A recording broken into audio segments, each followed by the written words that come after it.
Ir-raħal pittoresk ta' Marsaxlokk ħaxejra differenti minn tas-soltu.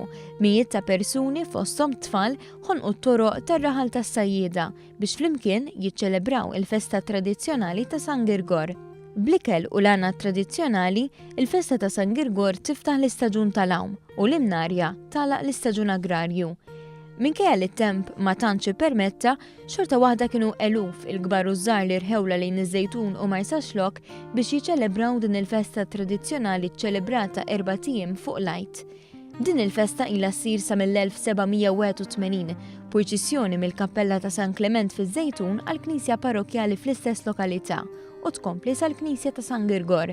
Il-qofol tal-festa ntlaħaq fix-xatt ta' Marsaxlokk, b'eluf ta' nies jieklu u jixorbu fl-isfond tal-għana tradizzjonali. Intant, waqt il-fira tradizzjonali u folkloristika fiż-Żejtun tabru dettalji dwar l-għana festa din is-sena.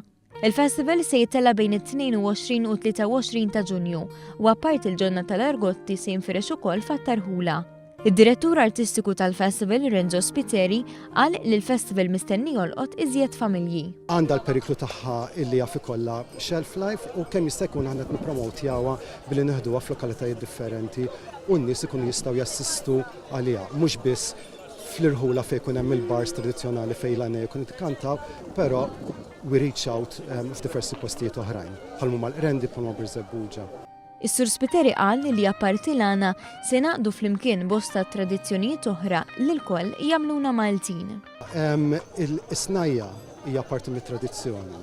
L-ikel tagħmel parti kbira minn dik li hija il-parti kulturali ta' ħajjitna. Nies jiltaqgħu nhar ta' ħadd biex jiklu flimkien l-ikliet il-kbar li huma tradizzjoni tagħna.